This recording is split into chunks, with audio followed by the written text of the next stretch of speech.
Bonjour Elsa Lefort, Bonjour. merci d'avoir accepté notre invitation. Vous êtes la porte-parole du comité de soutien à Salah Hamouri, qui est aussi votre époux.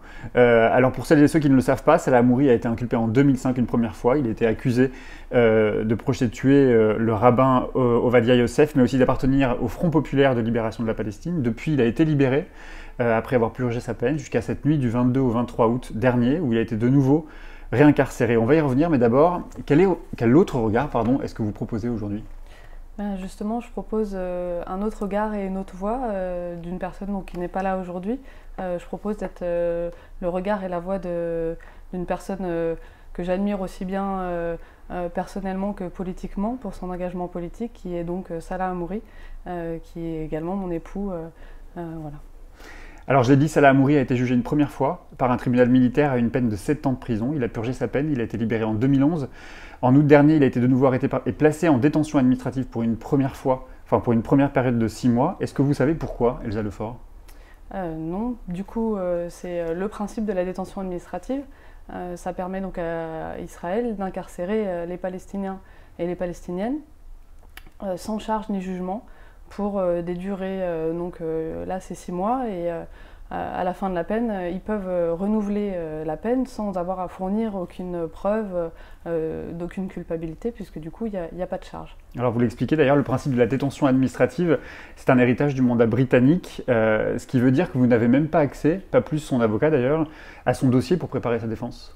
Oui, c'est un dossier qui est classé secret, et pendant les audiences, il y a des moments où tout le monde doit sortir, y compris ses avocats, pour que les services secrets ou l'armée viennent présenter au tribunal des choses auxquelles nous n'avons pas accès. Et quelles sont les prochaines étapes dont vous avez connaissance sur cette procédure juridique justement, à part l'échéance des 6 mois ? Salah et ses avocats ont fait appel, non pas des faits, puisqu'il n'y a pas de faits, mais de la mise en détention administrative. Donc le tribunal a rendu son verdict ce dimanche. Donc bien sûr, il a été rejeté. On n'attendait pas grand-chose de toute façon de ce système que je ne qualifie pas de justice, de ce système judiciaire. Voilà, donc pour le moment, il n'y a plus de recours, on va dire, judiciaire. Voilà. Quelles sont les informations dont vous disposez aujourd'hui? C'est quoi vos contacts avec les autorités israéliennes? Est-ce que vous en savez davantage d'ailleurs sur les conditions de sa détention aujourd'hui? Alors moi, j'ai pas du tout de contact avec les autorités israéliennes.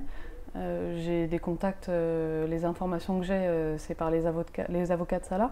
Donc Salah est dans la prison qui est située dans le désert du Negev.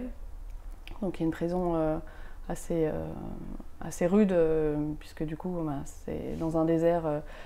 Voilà, certaines cellules sont de simples tentes, les conditions climatiques sont difficiles aussi bien l'hiver que l'été.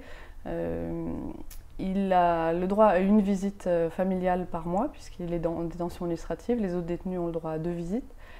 Et il est censé avoir le droit de recevoir des lettres, mais aucune des lettres qui lui ont été envoyées ne lui ont été remises. Et voilà, du coup, moi, j'ai pas du tout de contact avec lui, mis à part par les avocats, et du coup, les lettres que je lui ai envoyées n'arrivent pas. Je vous posais cette question parce que votre père, Jean-Claude Lefort, un ancien député communiste, a écrit au directeur de cabinet du ministre des Affaires étrangères pour s'indigner du communiqué, justement, du Quai d'Orsay, un communiqué qui demandait aux autorités israéliennes de vous permettre, ainsi qu'à votre enfant, de rendre visite à Salah Hamouri. C'est faux, Elsa Lefort?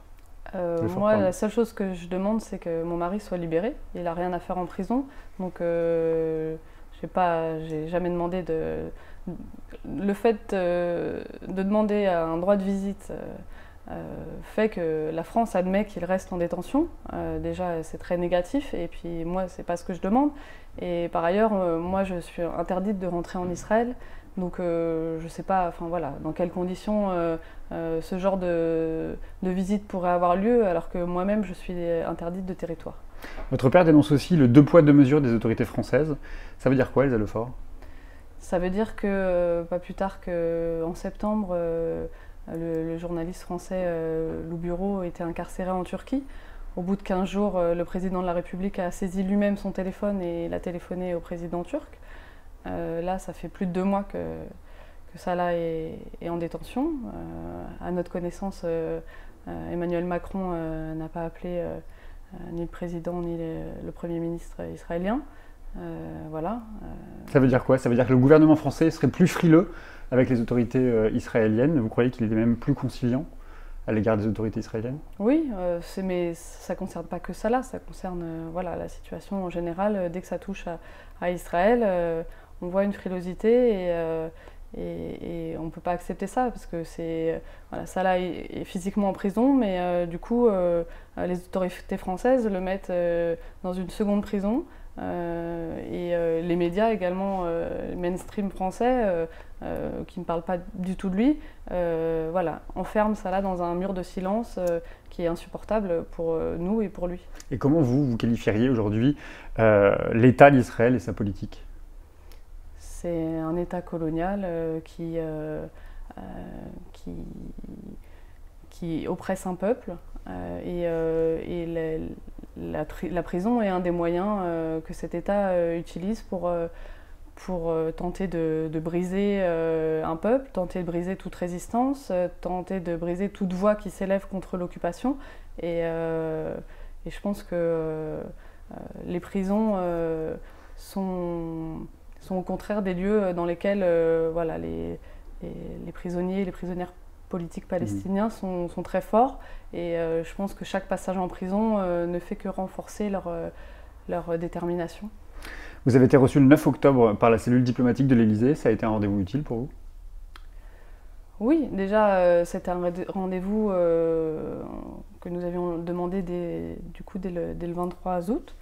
Donc ça a mis un peu de temps. Je pense que le fait qu'il y ait une mobilisation populaire, que certains élus aient interpellé également les autorités françaises, a permis de faire en sorte que, voilà, enfin, on ait une réponse, hein, ne serait-ce que, voilà, parce qu'on n'avait pas du tout de réponse. C'était important. C'était important d'entendre que la France parlait de faire cesser une détention qui était qualifiée d'arbitraire, donc c'est important. Maintenant, les paroles sont importantes à entendre, mais on attend des actes. Si vous aviez le président de la République à côté de vous, là, vous lui demanderiez quoi, très exactement, très concrètement? C'est quoi le message à faire passer au président de la République? Qu'est-ce qu'il attend? Qu'il exige la libération de Salah? Oui, qu'il exige la libération immédiate de Salah, qu'il appelle, je pense qu'il a suffisamment de contacts avec Netanyahou pour l'appeler et voilà, il a pu le faire avec Erdogan. À mon avis, c'est plus facile à faire avec Netanyahou. Et du côté des autorités palestiniennes, quel retour, quel contact vous avez? On n'a pas de contact. Après, Salah, malheureusement, c'est un prisonnier parmi 6000. Donc voilà, les autorités palestiniennes ne focalisent pas sur lui. Et en plus, Salah est jérusalémite. Donc il n'a pas la nationalité palestinienne ni israélienne. Il a une carte de résident à Jérusalem. Donc il n'est pas binational franco-palestinien, même s'il est indéniablement palestinien. Mais voilà, du coup, il ne dépend pas non plus de la juridiction palestinienne. Vous en parliez un instant, dans une interview au Bondi Blog, il y a tout juste un mois, vous dites, à propos de la faible médiatisation de Salah Hamouri, qu'il y a une sorte de blackout médiatique et que ça concerne plus largement l'État israélien et la situation des détenus palestiniens. Vous y êtes revenu et vous ajoutez que peut-être aussi que des pressions existent afin de ne pas couvrir le sujet. Vous pensez que les autorités françaises nous cachent des informations? Sûrement. Après, ça fait partie du jeu diplomatique. Tout n'est bien sûr pas exposé. Quand ils choisissent, dans le cas de Loup Bureau, quand ils choisissent de médiatiser le fait que Emmanuel Macron appelle Erdogan, c'est un choix politique de leur part. Ils peuvent également le faire sans médiatiser. Donc, j'espère qu'ils nous cachent des choses et qu'ils avancent pour exiger la libération de Salah. Oui, j'espère vraiment qu'ils nous cachent des choses. Et en même temps, vous dites que l'État israélien préfère voir Salah Hamouri en prison plutôt qu'en liberté. Pourquoi, selon vous? Ils en font un exemple pour montrer à quel point les Israéliens sont déterminés, Non, je pense pas que ce soit un exemple, puisque, comme je le disais, ils sont plus de 6000. Je pense que Ce qui embête les Israéliens, c'est justement que Salah est aussi déterminé. Il y a eu, depuis, vous le disiez, qu'il a été libéré en 2011, mais du coup, depuis sa libération, il n'a jamais été vraiment libre. Il n'a pas été libre d'étudier, puisque les Israéliens lui ont remis des ordres militaires qui l'interdisaient d'entrer en Cisjordanie où se trouvait son université. Ensuite, il n'a pas été libre non plus de fonder une famille, puisque moi-même, j'habitais à Jérusalem-Est avec mon époux. J'avais un visa conforme, remis par les autorités israéliennes. Et après un séjour en France, j'ai été expulsée, mise en détention, et je suis toujours, alors que j'étais interdite de territoire. J'étais enceinte de 6 mois, voilà, et donc interdite de territoire. Je suis toujours interdite de territoire. Donc voilà, tout ça est fait pour vraiment pousser Salah à partir. Ça lui a déjà été clairement exprimé.